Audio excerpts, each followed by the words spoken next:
to warmly welcome Professor Ajantha Dharmasiri. But before we start on him, I like to introduce the professor. Professor has a rare combination of being a chartered manager, chartered HR professional, and a chartered electrical engineer. He's claimed as a conference speaker, corporate trainer, strategy consultant, author, and an academic. He was the director and the chairman of the Board of Management of Postgraduate Institute of Management, that's PIM, University of Sri Jawadanapura, Sri Lanka. He's an adjunct professor at Price College of Business, University of Oklahoma. He was the editor of pioneering Sri Lankan Journal of Management, being a Commonwealth at AMDISA doctoral fellow, Fulbright postdoctoral fellow, and a Commonwealth postdoctoral fellow. He is also an independent director of several boards. And I have experienced his speeches on positive thinking, and I'm very sure he'll give us a good address to the aged and even in any other who has joined today of how to think positively in a very negative environment of today. Professor, over to you. Please, you can start your presentation. Thank you very much, Janaki, for that very kind introduction. And let me recognize the presence of Dr. Ravi Bamanusinghe, my good friend, who in fact connected me with your wonderful association. So thank you, Iranya, or rather Saranya, for all the coordinating work in providing the link. So please permit me to share my presentation with you, a brief presentation, but I would prefer more an interactive discussion. So to begin with, let me greet you formally. Ayubowan, Vanakkam, Assalamu alaikum, a very good evening to each and every one of you.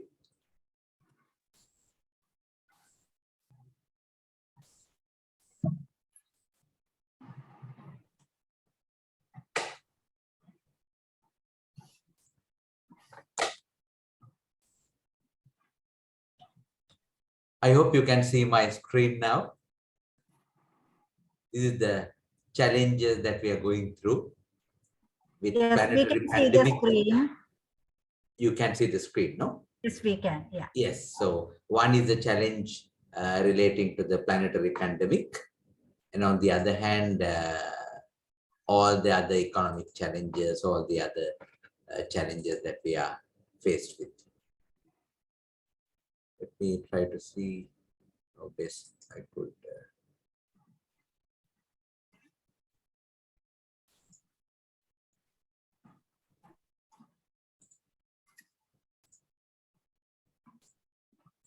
Okay.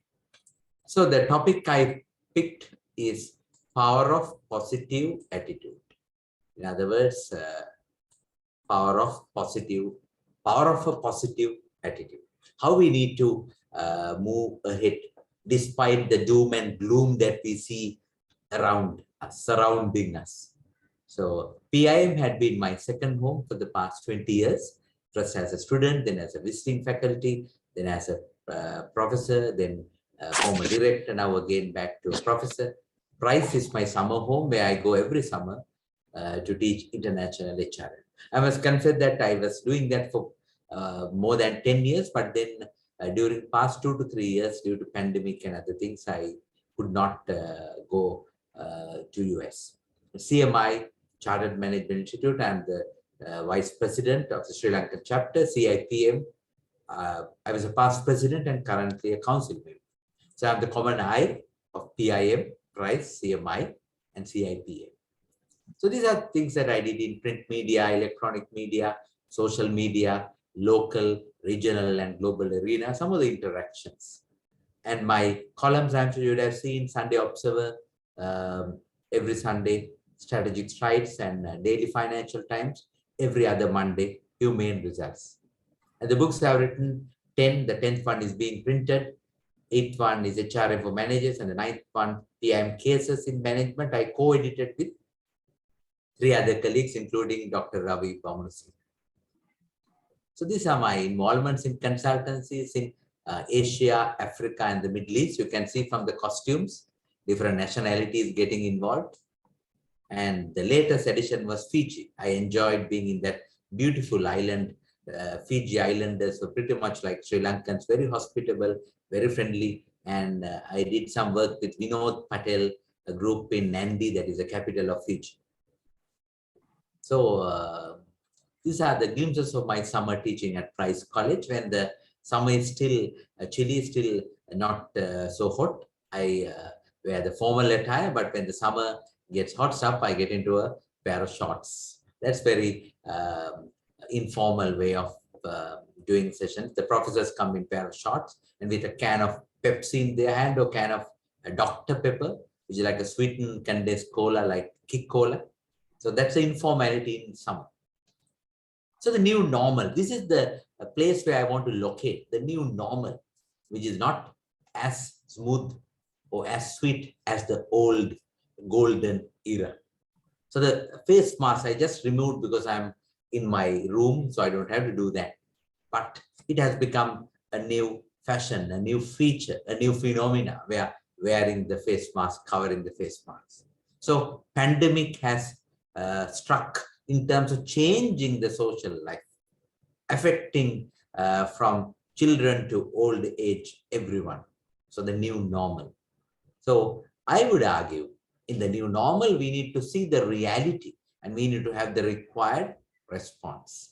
So what is the reality? I would call it VUCA 1.0, the things that we see around us. So what is VUCA 1.0? It's all about volatility, uncertainty, complexity, and ambiguity. We are seeing a volatile scenario, very uncertain. So there's nothing black or white, it's all gray and very complex, very complicated, convoluted, interconnected. And we see the fuel crisis, we see the dollar crisis, we see the gas crisis, we see the electricity power crisis, and very complex and ambiguous. I mean, it's very difficult to find one solid way forward, very ambiguous. So volatility is around us, uncertainty, complexity, and ambiguity. If that is VUCA 1.0 reality, what should be our response? I would call it VUCA 2.0. So what is VUCA 2.0? Vision, understanding, confidence, and agility. We need to have the right vision for the future, dreaming for the future. There's no age limit for dreaming. As John Lennon said, you may say I'm a dreamer, but I'm not the only one. As Walt Disney said, if you can dream it, you can do it. If you can dream it, you can deliver it. So dreaming for the future, for a better future, aspiring for a better society, and understanding what's going on around us, having the confidence, having faith in yourself, having faith in your ability, having faith in, if you believe in God, if you believe in an ultimate reality, have faith. And agility, showing your dynamism, showing your vibrancy in action. So VUCA 2.0, in my view, is all about vision, understanding, confidence, and agility. So in short, in a VUCA 1.0 reality, our response should be VUCA 2.0. Are you all with me? Sounds good? Yes. Yes. Makes sense? Yes. Thank you. Yes. Right. So that is the introduction I need. Good. So we need to have right focus, right energy in battling a planetary pandemic, in continuing with the contagion, in combating COVID-19. We need to have right focus and right energy. So what is focus? We can simply say it's concentrated attention. You need to have the right concentration, right attention, and energy, the inner propelling drive, something that drives us towards action. We need to be active, not inactive. So there was a global research done by two researchers from London Business School, LBS, and they presented their findings.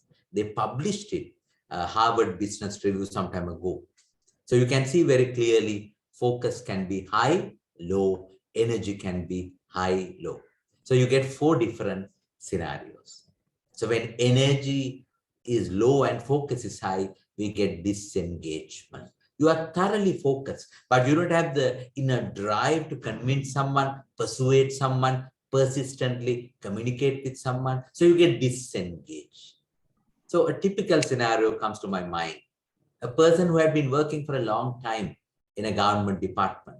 He knew in and out of that department. So he put a lot of focus and wrote a one-page report, how to improve my department. And he took that paper and went to his boss and presented that, saying, sir, I did that report. It contains some recommendations how to improve our department. I wanted to come and hand this over to you. And the boss said, just a casual look and say, well, I never done a pathaka, just throw it away. I don't care a damn, and go and do what I want you to do. And if the boss says that, the person just oblige and go away, saying, if the boss doesn't more, why should I bother? You get disengaged. You have focus, but you don't have the right energy to persuade the boss, to convince the boss, to ensure that you make your point. No. So there's an issue with backbone. The boss says, the boss points to a coconut tree and tells you, look at that palmyra tree. And you say, yes, sir, there are some nuts also. Yes, sir, 3 bagsfuls. So you are disengaged. That is one extreme. If you come to the other side, energy is high, focus is low. So you are distracted, you are gushing with energy, but you are not having right focus. And there's a nice English statement, bull in a china shop. When bull comes to a china shop, the bull runs around and the all china are broken. So in fact, having energy without focus can be dangerous because you go out of focus. You are distracted. And in the Zen Buddhist, something happened. What happened? This will stop screen sharing. Do you want to continue? No. I think someone did something. Please allow me to continue. The screen sharing got something. 1 second. Yeah. Okay, do I need to go back? My screen, I lost my presentation. Saranya, shall we hold for a second? Yeah. Oh, can I go back? Yes. Yes. So I think someone, right. So, We so can these are see the 4. screen. Sorry, Janaki. We can see the screen. Okay, fine, good. So thank you. We are back to the presentation. So the distraction. So in the Japanese revered Zen tradition, they say your mind is like a drunkard monkey. It goes all over. And the meditation makes the mind and body intact. So distraction is one challenge. So you have energy, but not having enough focus. So both are extremes. Disengagement, I would say that is bad, and distraction is also bad. If both are bad, then what about procrastination? Low focus, low energy. It's even worse. You're postponing things. You tend to delay things. You tend to be inactive because you don't have the required focus. You don't have the required energies. You tend to delay things more and more and more. You become a procrastinator. You are infected with an incurable disease called Balagiri dosha. Not today, tomorrow, always tomorrow, tomorrow. You tend to postpone because you lack focus, you lack energy. If this is bad, this is bad, this is worse, then what should be the recommendation? High focus, high energy. We call it purposefulness. Right focus, right energy combination, purposefulness. And the researchers who did this global research found some statistical distribution. And they say among the people, they surveyed 100,000 people, 4 out of 10 have distraction, 2 out of 10 have disengagement, and 3 out of 10 are procrastinators. So then what is the rest? Simple arithmetic. Only 10%. Just 1 out of 10 have the right focus, right energy combination. So my invitation to you, ladies and gentlemen, have the right focus, have the right energy, and then you are having a purposeful experience, purposefulness. They are the real cream of the society. They are the real happy people, satisfied people who are enjoying life, having a purpose. So when you have a purpose, your life matters. You are having what I call a purpose-driven life. You are not just living simply because you wake up and you do some mundane work and you watch some poor quality teledrama, or you watch some negative news, and then you go to bed and you wake up and have the same vicious cycle again and again. No, you need to have a purpose. So when you have a purpose, your life matters. So it reminds me of Saint Mother Teresa of Calcutta, who came from Yugoslavia, leaving behind all the riches, and then started working for the street children of India, who were really deserted, and who found meaning in what she was doing, having a purpose. When you have a purpose, your life matters. When you have a purpose, every day matters. When you have a purpose, every minute, every moment matters. So the starting point is, this is not just pep talk, it's not just positive thinking, verbatim. No, it's all about finding the right purpose. Why am I alive? Why am I doing this? Why am I having this action? Every action begins with a purpose. There has to be a clear purpose. So my invitation is to have a thorough soul searching. What is my purpose? What is my purpose of life? I discovered that 20 years ago. I wrote it in my website, to be a radiate and reflect of positive energy. To be a radiate of positive energy. To be a reflect of positive energy.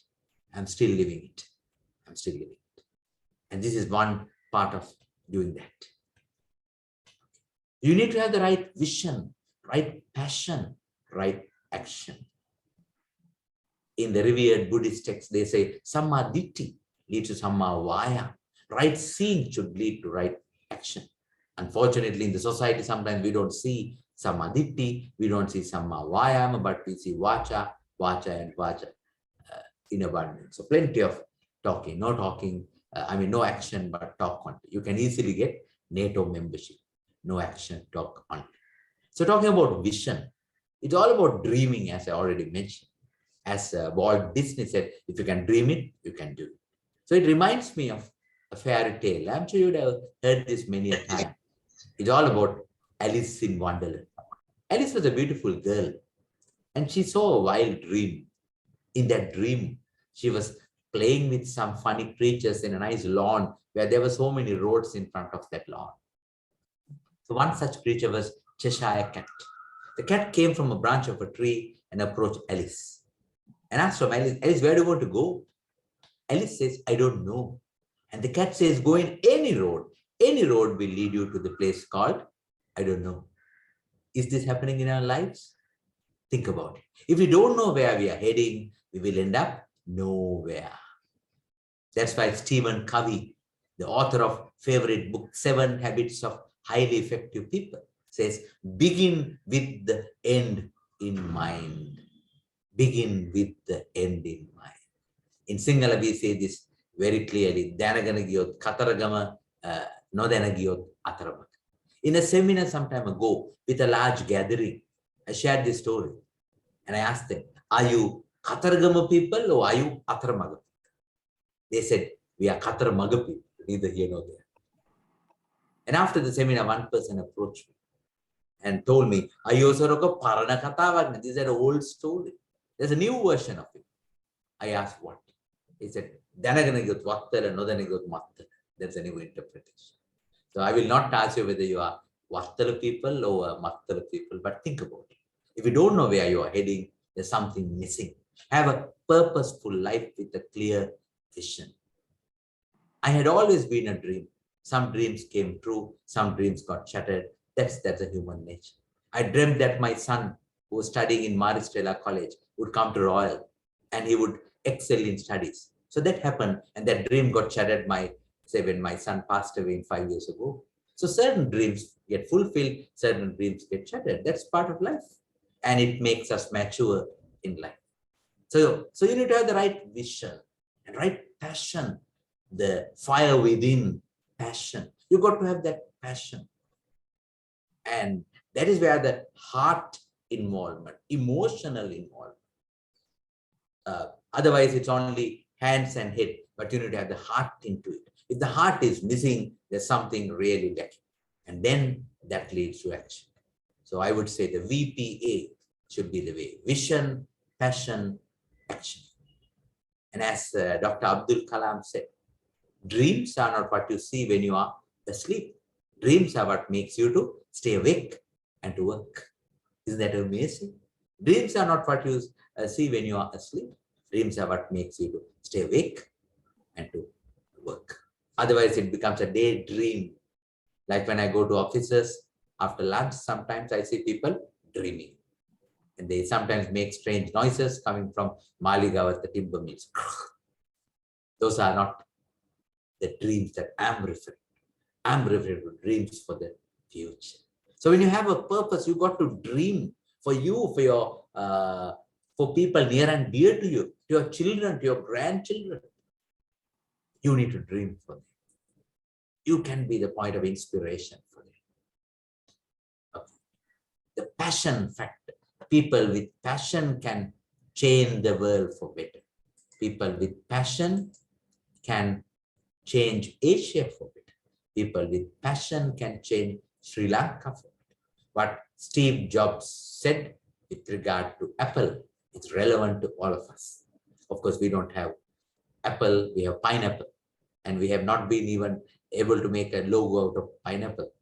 But still, for all, we need to think positive, stay positive, act positive. The passion is a factor that is required. Passion leads to persistence, perseverance, performance. That's what we need. Passionate people are the people who have done something different in the world. They made a difference in the society. The heart involvement, something that you do from the bottom of your heart. That's what Saint Mother Teresa of Calcutta did. That's what all great religious leaders did. That's what all great social workers did. That's what all great mothers, great fathers, great grandmas, great grandpas did. That's what is needed. For that, you need to have a peak performance pyramid built in. It talks about 4 dimensions of life. 4 dimensions. This has a very high significance, West and East alike.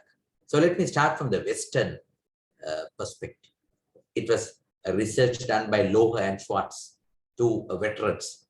They came up with the 4 dimensions of a peak performance pyramid: physical, health and fitness. And it's a human body that takes us through the journey of life.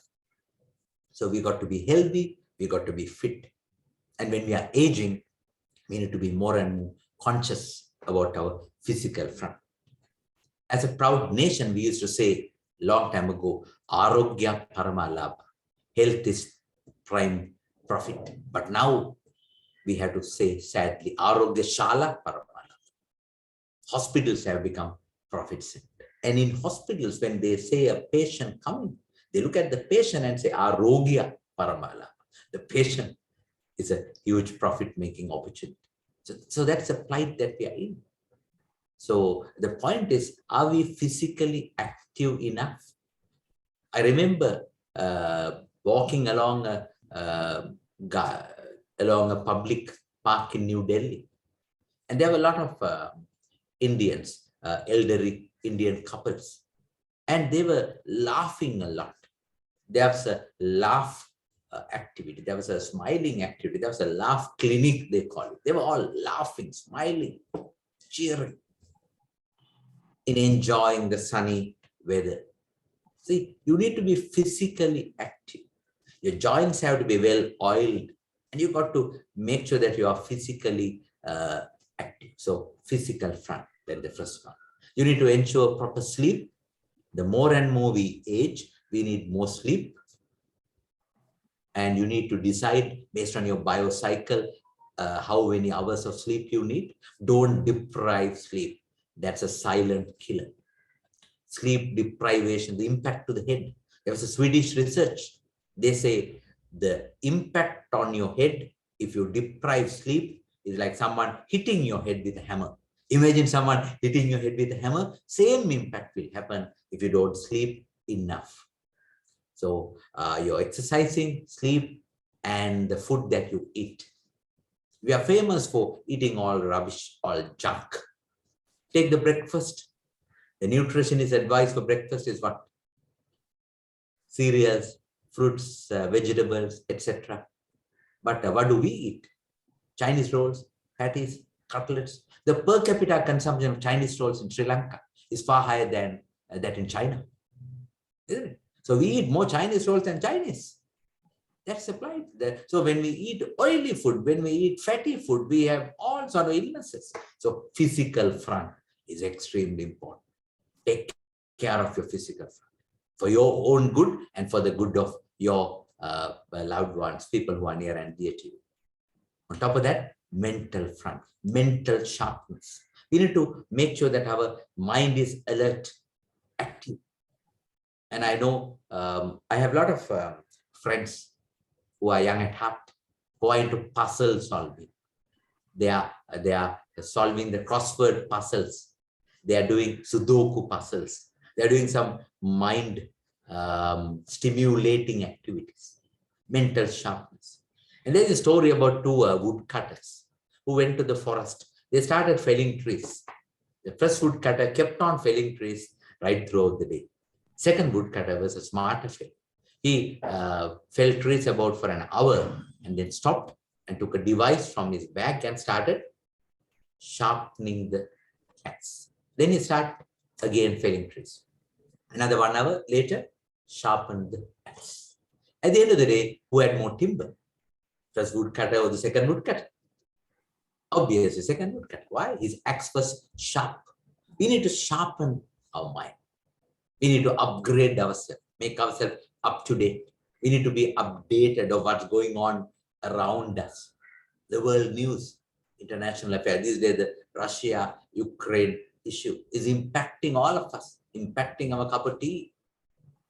And for me, internet is a vast ocean of resources. For me, the best source of information, for me, the new knowledge I get from internet.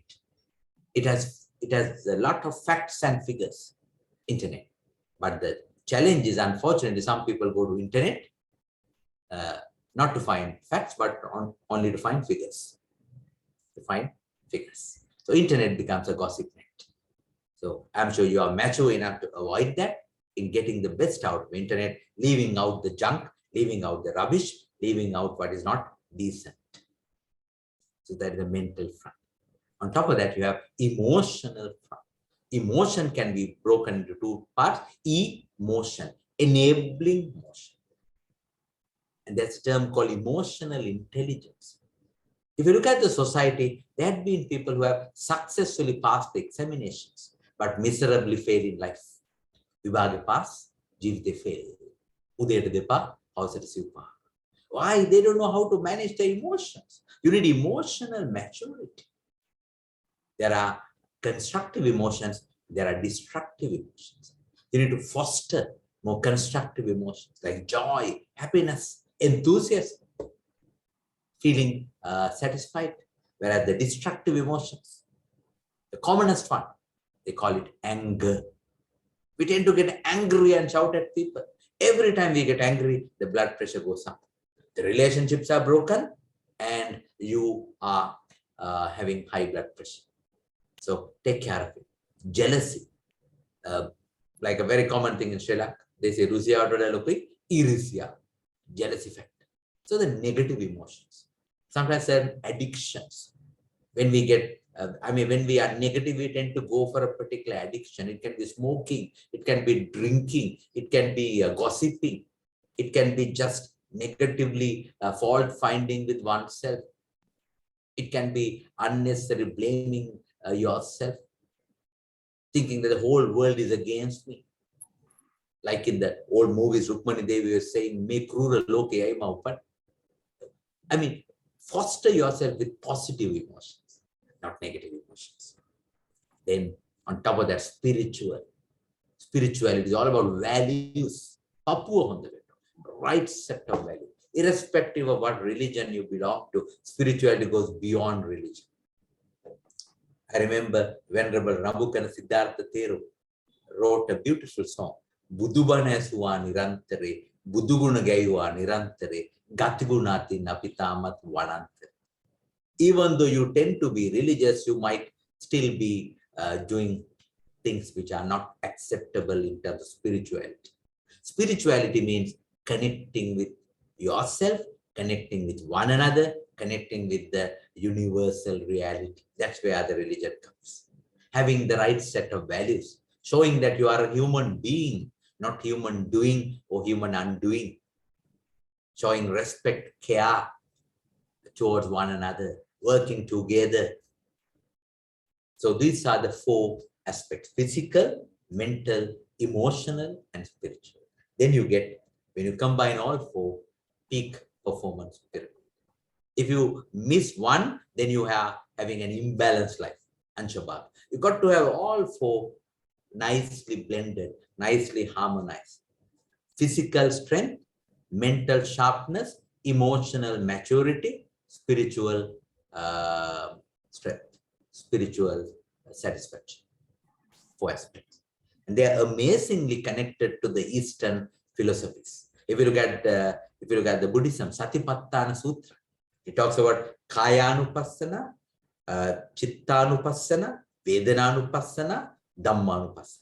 See, beautifully matching what the Western researchers say and what the Buddhist spirituality says, the Buddhist philosophy says. And again, if you go from East to the Middle East, if you look at the Holy Bible, in the Gospel according to St. Luke, it says that Jesus went with his parents to this town called Nazareth and grew physically, mentally, emotionally, spiritually. Amazingly connected. In the whole world, this is a universal truth. We got to be aware of our physical front, mental front, emotional front, and spiritual front. Don't neglect any one of those. Then you are having some issues. Take enough care. Take care of yourself. Be aware of what you are doing on a daily basis. Spend quality time with you consciously. You would have been rushing when you are 10 years ago. You would have been doing a lot of hectic things 10 years ago, but now time to take a little rest, time to have a relook at yourself, right? The starting point, the golden gate, I would call it, is what the golden gate is. The golden gate is all about quest positive, but test negative. Earlier I used to say be positive, but now being positive is sometimes a dangerous thing with the COVID. So I would say quest positive, but test negative. Quest positive, test negative. Always think and act positive. Culturally, we are at a disadvantage. We tend to be more negative. For example, someone asks you the question, good morning, how are you? So what is the answer you give? Not bad. Instead, can you be more cheerful, more enthusiastic? I'm doing well, I'm fine. I'm so glad that I see the sunshine today. I'm glad that I'm awake, I'm alert to enjoy my time with my children, with my grandchildren, with the beautiful surrounding that I have. Enjoy what you have rather than complaining what you don't have. Enjoy what you have. Enjoy the small things. Enjoy small treasures. 10 years ago, 15 years ago, you'd have ignored it. But now those are very valuable. There were so many people who did not have the fortune to see the sunshine this morning. They didn't see the sunshine. They are no more with us. So present is a present. Vartamani, thank. Present is a present. That's why we need to enjoy what we do. Be conscious that I'm alive right now. I'm aware of I'm aware right now. I'm awake right now. That itself is a blessing. That's why Eckhart Tolle wrote a beautiful book called Power of Now. Now is power. Present is a present. So think positive. There are plenty of them. If you start writing things that you can be happy about from your birth up to now, things that you can be happy about, plenty of things. So today being the International Women's Day, I can see a lot of ladies in the audience. I'm very happy that I have 5 5 ladies very close to me, 5 women very close to me. 5 women, you might misunderstand. It's 5 women very close to me. My darling mother, who passed away 2 years ago, she gave birth to me. So I'm very happy that I had such a wonderful mother, and my beloved wife, my lifelong partner, my soul mate. I'm so fortunate to meet such a wonderful woman, my second woman in my life, my mother, my wife, and my darling daughter. When my son passed away, she's the one who fulfilled that gap in terms of at least we have another child. We had 2 elder daughter and a younger son, but at least now we have the daughter.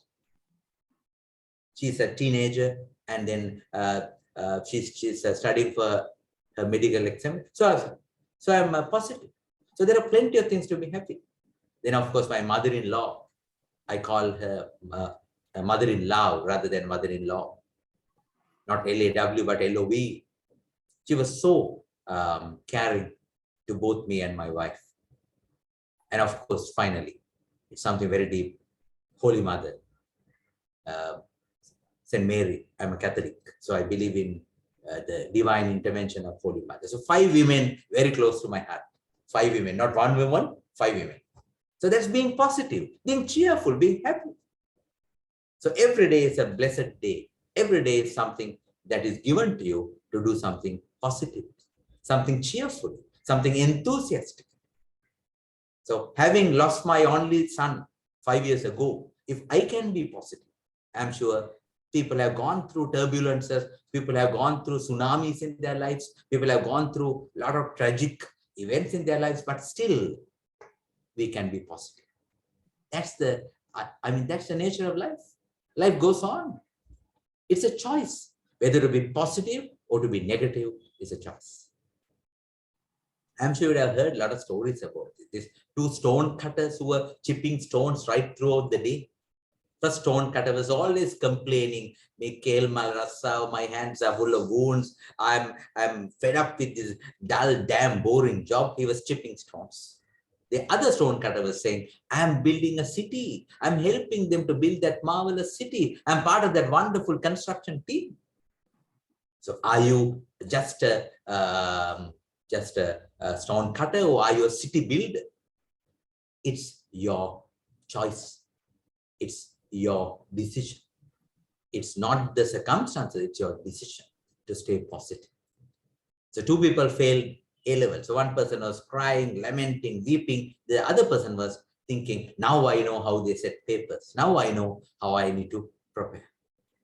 And I know one religious person. He was having a terminal illness. He was having, I don't want to give details. He was having a cancer. But I have not seen such a cheerful person, even after getting detected with that. How cheerful, how enthusiastic he was. And then to cut a long story short, he took some indigenous medicine. For 1 whole year, he committed himself for those indigenous treatments. Now he has got completely healed. Where the Western doctors said it was not curable. They gave up. But now he's completely healed. At the first ingredient, I saw him being very enthusiastic. When we were upset about it, when we were sad about it, when we were really concerned, he was consoling us. Don't worry, I know I can go through this. See the positive approach in life. All right? It always seems impossible until it's done. So said Nelson Mandela. So things might be seen impossible. So I would say, write the word impossible with some spaces. I am possible. I am possible. Not impossible. I am possible. I am possible. You might be having a daunting challenge in front of you. It can be a health challenge. It can be a physical challenge. It can be a mental challenge. It can be a economic challenge. It can be a relationship issue. It can be a lonely challenge. Someone near and dear is no more with you. Things might appear impossible. But remember, impossible should be I am possible. So my parents, they were fortunate to celebrate 50 years of wedding anniversary. They were living together for 50 years. Then my mom passed away first. And my father survived for 1 more year. And he also passed away. Then I saw how close they were together and how it was difficult for my dad to go through it. But then life is like that. Life was unfolding. He became also, he realized the reality. So what, again, the whole idea is that he would not have imagined that he would survive, but he survived at least 1 more year. So remember, it's not impossible. It's I am possible. I am possible. So what is impossible to human beings can be possible when you look at from a positive point of view, when you have faith in your spiritual powers, and when you go through it with confidence. And as they say, tough times never last, but tough people do. When the going gets tough, tough gets going. That is what is important. Okay. You need to have the right attitude, which needs right aptitude, developing of your competencies, capabilities, and then you will reach the pinnacle. From attitude to aptitude to altitude, your pinnacle, the peak that you would like to reach. Age is not a barrier at all. Age is not a... There are so many people who have graduated in their 60s, 70s, and 80s. There are people who have conducted symphony orchestras in their 90s. And I'll show you some examples. I have met a lot of people who were young at heart in Walmart, my favorite food store in US. So this is the challenge. Rather than complaining of what you don't have, use what you have. It is not the left, but the right. Rather than complaining what you don't have and always begging, use what you have and start moving ahead with confidence. That is what is needed. Unfortunately, we see more people in the left than more people in the right, isn't it? This is where we need to look at the reality of life. Reality of life. You and me are all having the reality. Only reality in the world is change. Everything is changing. Even the rate of change has accelerated. I'm not me who was 10 years ago. I'm not me who was 20 years ago. I'm reaching 55 in September this year. 55 years on earth. So Peter Drucker said something very interesting. We need to develop management style that treats all workers as wisdom keepers. When you get old, you have more and more wisdom, more and more wisdom. So the new interpretation is elderly people are wisdom keepers, wisdom takers, wisdom containers. They have a lot of wisdom, which the textbooks will not give, which typical course will not teach you. That's why there's a beautiful book called The Wisdom Years, Unleashing Your Potential in Later Life. I'm sure you have plenty of time to read books. So may I invite you to read Zvi Lanier, The Wisdom Years. You can do a Amazon search or Google search and find more details. The Wisdom Years, Unleashing Your Potential. So this is where there are plenty of opportunities, equal opportunities. So it's not too late for you to engage in what makes you happy and what is your passion and what makes you really go towards a purpose-driven life. That's what is important. So this is the oldest worker in US. Walmart employee celebrates 103rd birthday. I have seen many such aunties and uncles when I go to Walmart. Lorraine celebrated 103rd birthday while working at Walmart, isn't it? So there's no end. When I go to Price College in Oklahoma University premises, there's a complimentary transport bus service.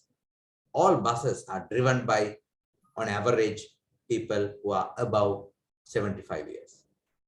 Above 70. Ladies and gentlemen, both. They are the bus drivers. So which is quite common. So the mindset in Sri Lanka is that the moment you reach 55, that you are mentally feeling that I am now retired. I am now tired. I'm now fatigued. I'm now having a lot of illnesses. So that is the starting point. It all begins with the mind. And they say, mind is a forerunner. Mano pubbangama dhamma, mano setta, manomaya. Your mind is a forerunner for success. If you think negatively, that will impact your life. If you think positively, that will impact your life. So, and remember what Abraham Lincoln said, and in the end, it is not the years in your life that count, it is the life in your years. Not the years in your life that count, it's the life in your years. My son lived only 13 years, but he had a lot of life in his years. And my grandma lived 101 years, and again she had life in her years. Whether it is 101 year or any less, it is the year. It's not the years in your life; it's the life in your year. Every day matters. Am I living every day meaningful? I remember when I was studying at University of Moratu, there was a beautiful picture in the canteen. Start the day with love, fill the day with love. Every day is a day to be filled with love, caring, happiness, satisfaction, joy, enthusiasm. That's what you need. So let me wind up by referring to revered Sinhala text Subhashita. Pahanin pahan siya gananan dalwada, epahan sile alu adunawa dilenavit. Loan satun gunapala karamin niban, supasan gunin vachabeti, suduno papat. When one lamp lights hundreds of other lamps, would the original lamp lose its light? No. That's a call for us, ladies and gentlemen. We need to be a point of light. Rather than cursing the darkness, let's be a point of light in enlightening the whole world, helping others, supporting others, encouraging others, mentoring others, guiding others, collaborating with others, connecting with others, communicating with others. That's what is needed. So be a point of light. Don't curse the darkness, light a candle. Remember, I can keep on talking. You can keep on listening. But what matters is well done is better than well said. Well done. Actions bring results. Actions are more important than words. Remember. So do something meaningfully different to stay positive, to quest positive, to achieve positive results. Have that positive mindset. I'm happy. I'm enthusiastic. I'm joyful. I have hope in a better future. In my case, I had plenty of opportunities to migrate, but I decided this is the country that I can be the first-class citizen. True enough, there's an electricity issue. True enough, there's a gas issue. True enough, there's a dollar issue. But I decided to stay here. This is where my son is cremated, or my son is buried. So I want to live in this soil. And Sri Lanka, if you look at it, it has abundance of beauty on one side. It has abundance of brain on the other side. So beauty and brains are full. But the problem is with some blunt politicians. They say it's a inna hitan ratak, but what happens, it becomes a kanda hitan ratak, consumable commodity. That's the sad part of it. So let's leave out the negativities. Let's do something meaningfully, purposefully, actively for the betterment of ourselves, for our families, and for the country at large as truly responsible, caring Sri Lankans. So remember, if it is to be, it's up to me. You have to take charge of yourself. Manage yourself, lead yourself, take care of yourself. If it is to be, it's up to me. When you fly in the airlines, they say, wear the oxygen mask first before attending to others. You have to wear the oxygen mask first. Take care of yourself. You have to be alive. You have to be healthy. You have to be happy in order to support others. So be a happy father, happy mother, happy husband, happy wife, happy grandfather, happy grandmother. Any questions? I hope this is not your mindset right now. Is there any questions I can entertain? So first, let me formally wind up, inviting you to reflect, refresh, and relate. Reflect, about all what I have said, and refresh yourself and relate it to what you do. With that, I'm not finishing. I'm opening up a new way of looking at things, a new way of doing things, a new way of achieving satisfaction, happiness, and joy. So it's a continuing journey from good to great, continuing journey from day by day. Every day is a worth living day. So from the bottom of my heart, let me wish you good luck, all the very best, bon voyage, happy journey. You can contact me. I mean, you can visit my website. There are plenty of details, and my contact details are also there. Are a lot of videos, Sinhala, English, both. Enjoy them. And if there are questions, I'm more than happy to entertain such questions. Can I ask one question, please? Now, your presentation reminded me the Guttila Kavya, where it says, Mata Mahalu Vayase Bariya Vena Gayana Perase. I wonder what you like to tell about, I mean, to write something like that and how it relates to the today's context and your speech, please, Professor. Excellent question, Janaki. Thank you for raising it. It's what is called self-awareness. So abodhe. I think I mean it's good to have that self-awareness. What you did as a teenager, you can't do as a youngster. You can't do that as a mature person because it's changing. It's always a cycle.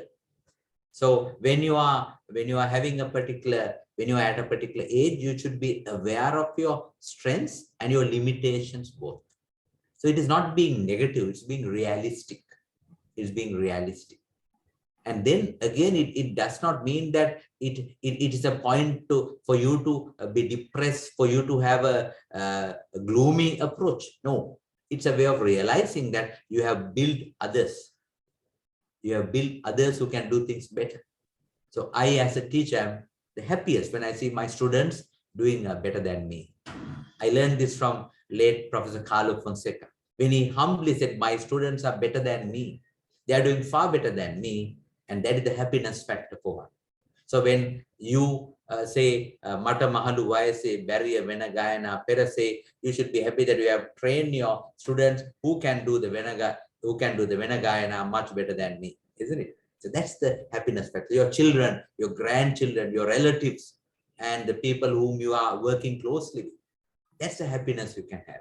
Your emotional bank account will be very, very, very full. Emotional bank account. That's what is needed. I hope, Janaki, I have answered your question. Yes, thank you, Professor. You're welcome. One more question. I like your triangle, which says physical, mental, emotional, and spiritual. Pyramid. As we grow old, I think very many of us become very spiritual to the extent that we neglect especially the physical. So would you like to add some more for the aged? What they could do while balancing spiritual as well as the other three? Absolutely. I think spirituality, as I mentioned, has three sides. Connecting with yourself, connecting with others. Connecting with others is something that makes you active. It's some social service, helping the needy, helping the destitute, helping the poor, and working with others for the betterment. I know a very elderly lady who diligently goes to Apeksha Hospital, Maharagam, to attend to the needs of the patients there. So like that, when you help someone who is suffering, then you feel satisfaction. You feel the happiness and satisfaction. So that's spirituality. Spirituality doesn't mean that, as T.M. Jayaratna sings, Anduru Kuttiya Tula Dorogulu Lagana Gayana Geetika Yadina Yatika Deviyan Hatanese. It is not just you saying me, myself, me and my God. No, that's selfish. That is being selfish. It's selfless. What Jesus showed the world being selfless. What Buddha showed the world being selfless. It is not being selfish. Otherwise, it's now this is where I don't like some of these so-called prophetic pastors where they get people attracted to them like a magnet. They get attracted. They ask others to attack. So it's very individualistic. You need to be more open. You need to be open in terms of helping people, supporting one another. You are not an individual superstar. You need to have a galaxy of stars. That's the whole idea. Thank you. I hope I have answered, Janaki. Yes, that's very interesting, because when you say spiritual, some people think that it's going to the temple or the church, or, attending to all the religious activities. But right here, you very well explained that there are other means of becoming. It goes beyond. It goes beyond that. Yeah. Any other questions from anyone else? Any other questions, please?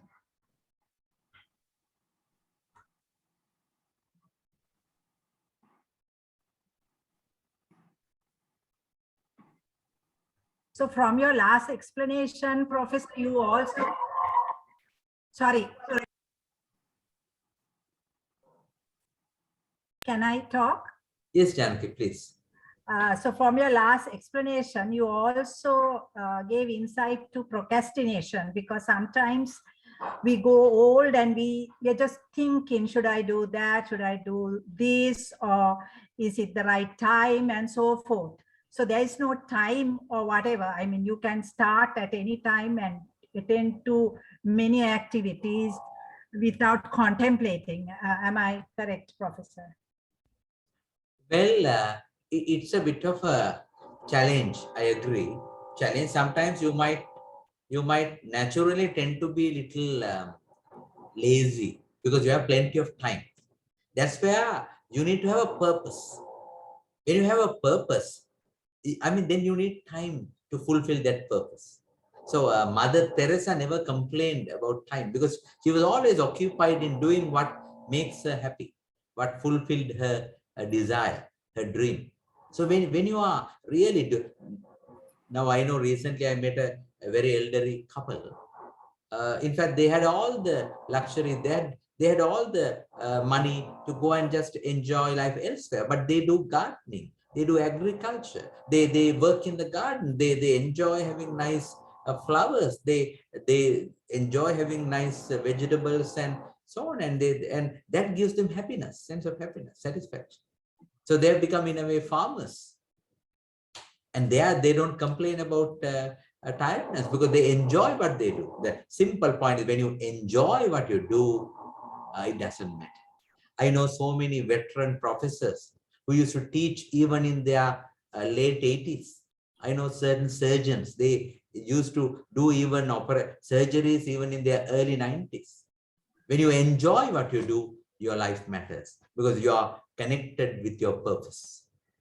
So then you are not procrastinating, you are more purposeful. So the enemy of purposeful is procrastinating, as Janaki very correctly said. So that is where sometimes you go through a huge mindset shift. Someone is saying a top class government officer who is like a king in the department suddenly goes on retirement, and the following day he finds a big vacuum, there's nothing to do, and he goes to the nearby boutique and buys all the newspapers and comes and reads from first letter to the last letter of the entire newspaper because hardly anything else to do. I hope that is not the flight that you're having. Find something that connects to your purpose.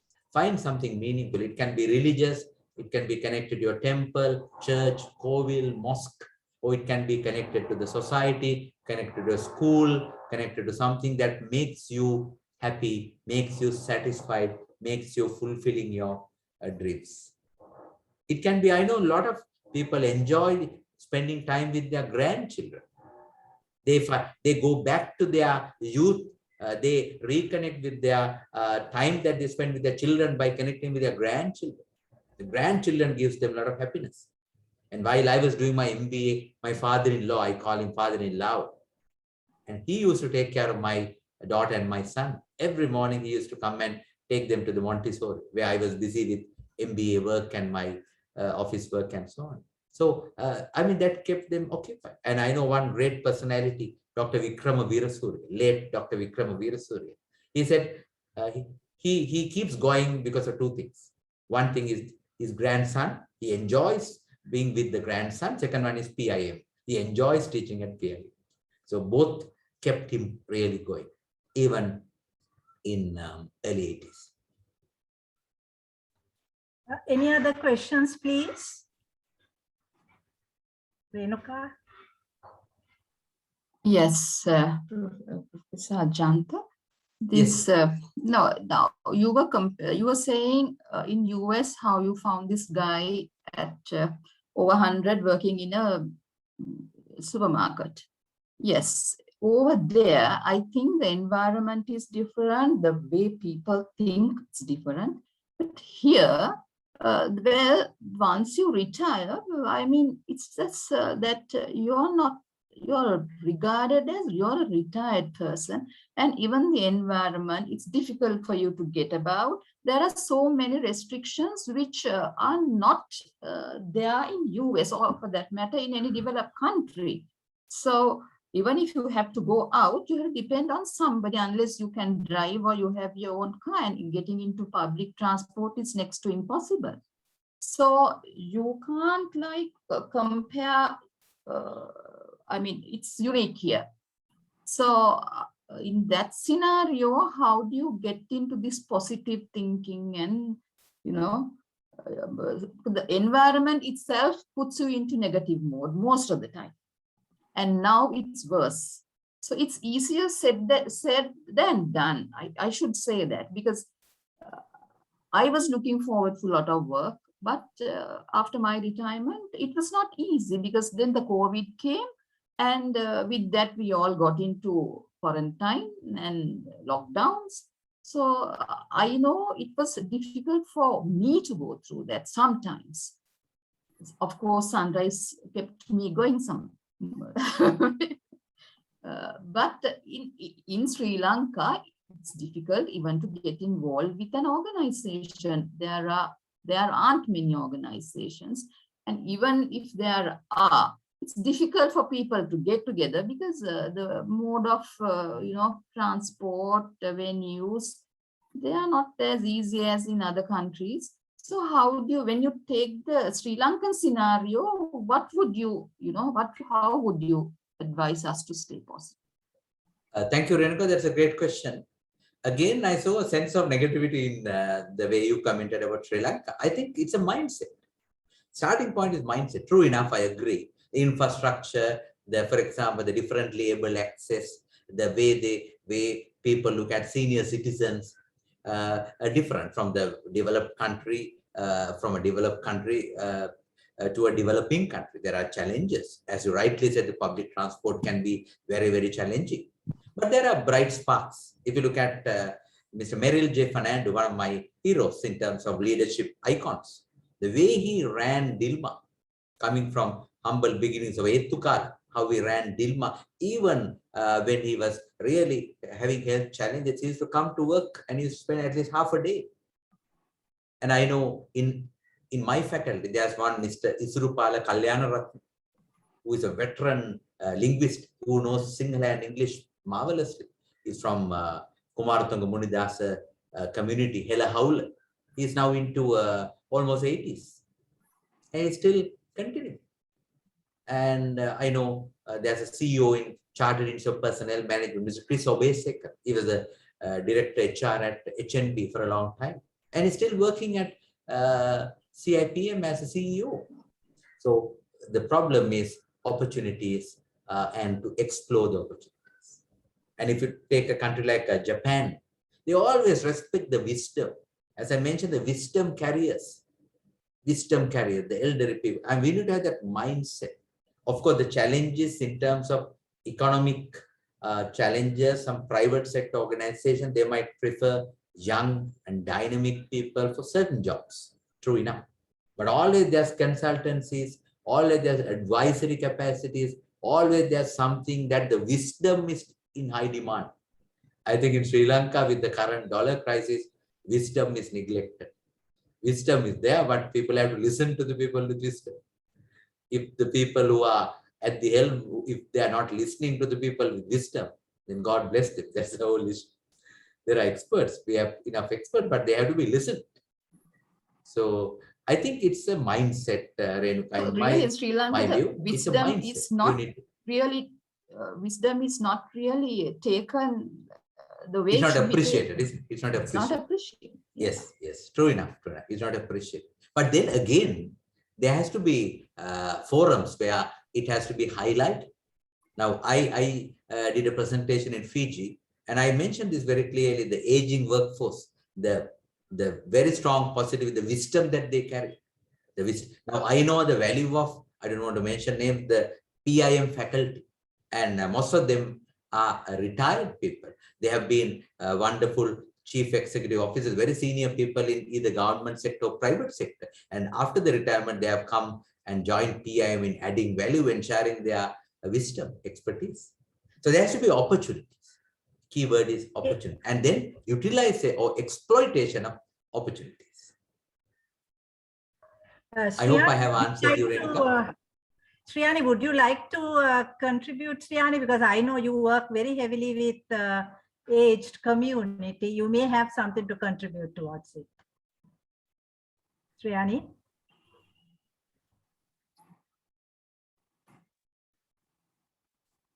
I can see I really her. enjoy Yes. my work.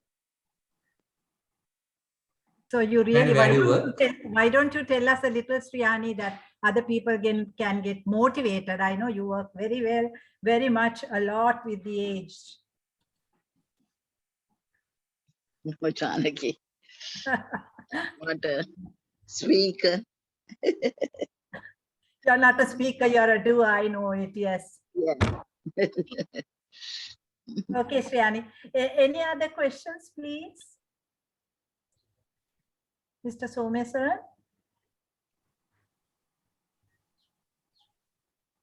I think you need to unmute Okay. yourself. Okay, thank you, Professor. Thank you so much. I think you gave quite insight to how to handle the age, especially when you're in your 60s, 70s, 80s, and so forth. So we will be using this recording on YouTube, where other people can watch it again and again and achieve certain things in life to make their life more balanced and happier. Thank you so much, Professor, for your contribution. Thank you for the opportunity, and all the very best to all of you. Thank Take you, care. Professor. Stay Thank safe. you. Thank you. Thank Stay you. happy. Bye. Bye. Bye.